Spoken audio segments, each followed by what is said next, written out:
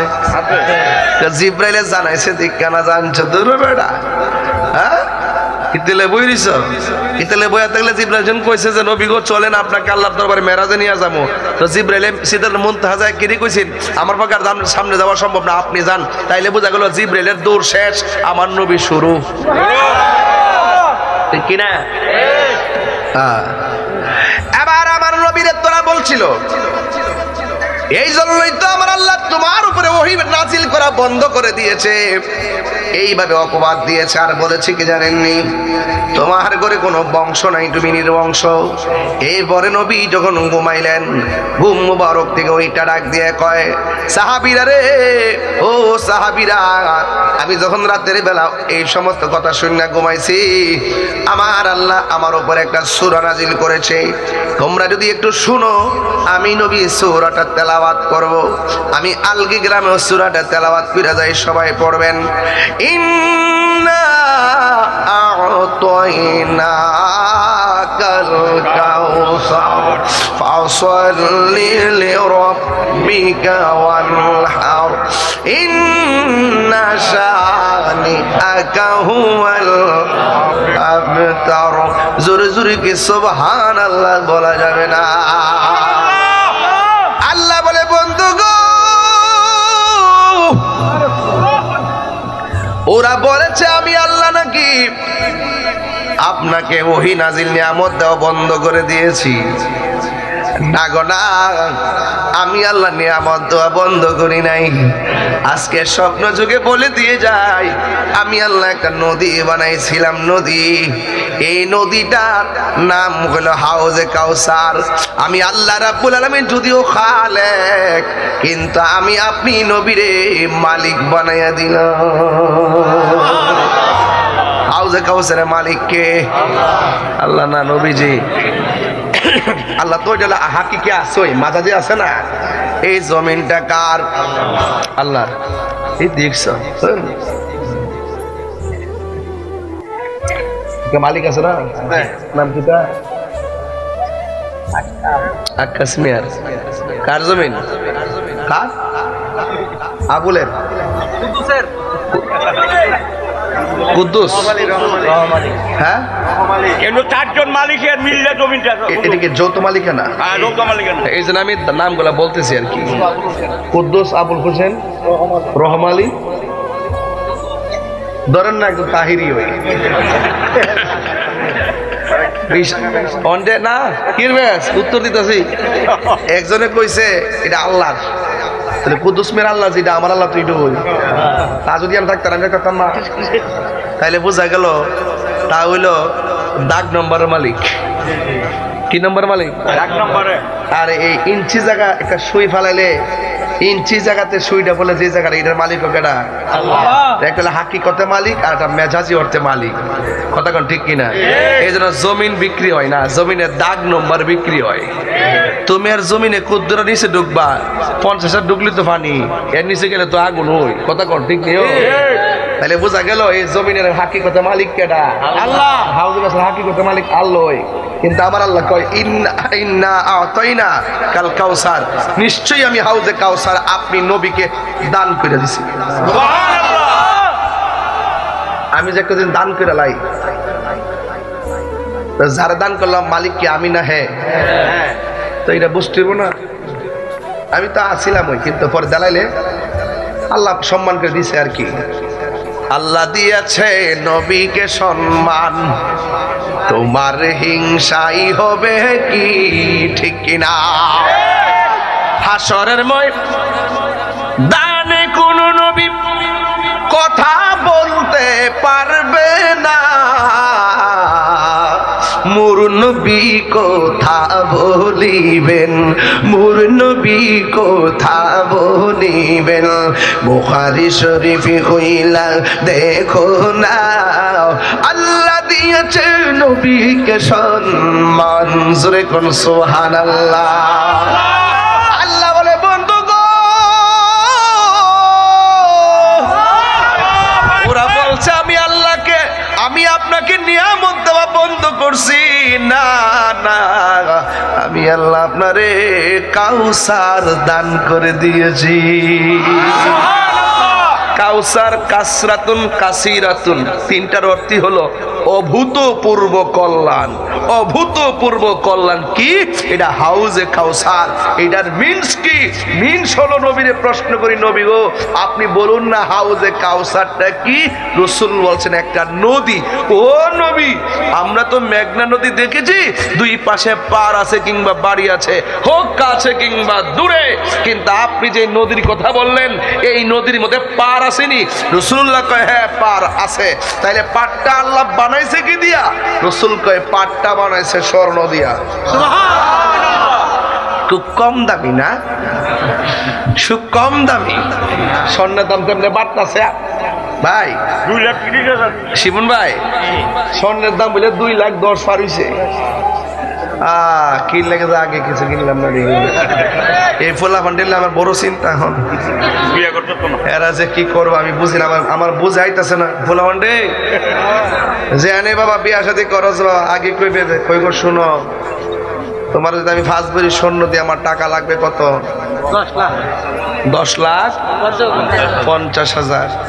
আমি তো এত টাকা আমার নাই, বিয়া করতে লাগে আনুষঙ্গিক খরচ আরো 5 লাখ, কত হয়েছে? 15 লাখ। এত টাকা দিয়ে মুখে থেকে একটা কাম করি, তুমি যদি রাজি থাকো, আমি যদি রাজি থেকে, শোনো স্বর্ণ টর্ণ বড় কথা না, প্রেম হইলো সবচেয়ে বড়, আর মহব্বত হইলো সবচেয়ে বড়। তাইলে একটা কাম করি, তোমার আমি 10 লাখ টাকা দিয়া স্বর্ণ আমার দেওয়ার তৌফিক নাই, তবে বিয়া হইতো মেন তো হলো ইজাবার কবুল। আমরা এইটা কইলি তো বিয়ার সাথে হয়ে গেল গা, তো স্বর্ণ টর্ণ হয়তো আজকে নাই 2 দিন পরে হইব, কিন্তু বিয়ার সময় আমার প্রতি এত চাহিদা বা জুলুম, বিয়া হইবার আগ হই এরকম জুলুম বা চাহিদা কইরো না। একটা কাজ করি, তুমি এরকম চাহিদা না করে, এরকম চাহিদা কইরো না। তবে আমার একটা প্রস্তাব হইলো, তোমার অন্তত পক্ষে 10 লাখ টাকা দিয়া, 10,50,000 টাকা দিয়া 5 ভরি স্বর্ণ দিতে না পারলো, তোমার কাছে বিয়া হওয়ার সময় আমি একটা প্রতিশ্রুতি করলাম, আমি ইনশাল্লাহ তোমারে অন্তত পক্ষে সাথে কইরা উমরা করতে লয়া যাবো। সওয়াব হইব, কাম হইব, আল্লাহ এই উসিলায় বরকত দিব। কি ঠিক আছে? এরপর তোর যদি না মনে, এরপর যদি মনে করে যে না এটা এই কথাটা হুজুর হইছে না, হ্যাঁ তাহলে কাম কর, কিডনি বেচছে স্বর্ণ দে। তোর জন্য তো শৌখিন নামছে, একটা বার বন্ধ করে দেন না, দেখবেন আন্তর্জাতিক সিন্ডিকেট টুকরা টুকরা হয়ে যাবে। কথা বলেন ঠিক না বেঠিক? ডলারের কালারের কারসাজিতে আমরা সবই বুঝি, এটার মধ্যে একটা চাহিদা পাই লেছে তো, জামাই বউ জামাইয়ের সাপটা মারে, এমন ভাবে মারে, ও সীতা হার লাগবো, চেন লাগবো। দিয়েন বাবা, তৌফিক থাকলে দিবেন। স্বর্ণ এবং মাটি বেইমানি করে না, কথা কন ঠিক কি? স্বর্ণ থাকলে লাভ আছে, নবী বইলে গেছে তোমরা স্বর্ণ জমাইও আর মাটি জমাইও, কিন্তু তৌফিক তো থাকতেইব। জমি গেলে ঠেয়া লাগতো না, ঠেয়া লাগবো। এই জন্য আপনি বউরে কয়েন দিয়ে দেখেন 1.5 লাখ কে লাগবো, আর আমাদের 1.5 লাখ, আমাদের 1.5 লাখ উমরাত গেলে 3 লাখ টাকা দিয়ে আমরা মক্কা মদিনা ঘুরে ফিরুম। এই উসিলে যেন আল্লাহ আমরা কিছু দেয়, কথা কন ঠিক কিনা? তো হাউজে কাউসারে পার গুলো আল্লাহ কি দিয়া বানাইবো? এখন নদীর মধ্যে পানি আসেনি, আল্লাহর হাবিবকে ডাক দিয়া বলি, নবী গো, ও মায়ার নবী, আপনার কাছে জানতে চাই নদীর মধ্যে পানিগুলা কেমন? হয় পানিগুলা হলো বরফের চাইতে আরো স্বচ্ছ। ও নবী, দুনিয়ার মেঘনা নদীতে ঢেউ আছে, আপনার হাউজে কাউসারে কোনো ঢেউ আসেনি। আমার নবী বলে ঢেউ আছে। ওই ঢেউগুলো আল্লাহ কি দিয়া বানাইছে? আমার নবী বলেন, দুনিয়ার ঢেউ উঠলে ফেনা হয়, ধরলে উপাদান খুঁজে পাওয়া যায় না, কিন্তু আমার আল্লাহ আমারে যেই হাউজে কাউসারটা দান করেছেন, ওই হাউজে কাউসারে ঢেউ আছে। এই ঢেউগুলো আমার আল্লাহ বানাইছে মণিমুক্তা দিয়া। দাম কম না বেশি? ইয়া রাসূল আল্লাহ নবী গো, দুনিয়ার মেঘনা নদীর নিচে মাটি আছে, আপনারে যে আল্লাহ হাউজে কাউসারটা দান করছেন, ওই হাউজে কাউসারের নিচে মাটি আসেনি। আমার নবী বলেন মাটি আছে। এই মাটিগুলো আল্লাহ কি দিয়ে বানাইলো? দুনিয়ার জমিনের নিচের মাটি গন্ধ করে। আর আমার নবী বলে হাউজে কাউসারের নিচে যে মাটিগুলো আছে, এই মাটিগুলো আমার আল্লাহ মেশকে আম্বর দিয়ে বানাইছে। এই আওয়াজে মানিরা 3 বার কোন সুবহানাল্লাহ।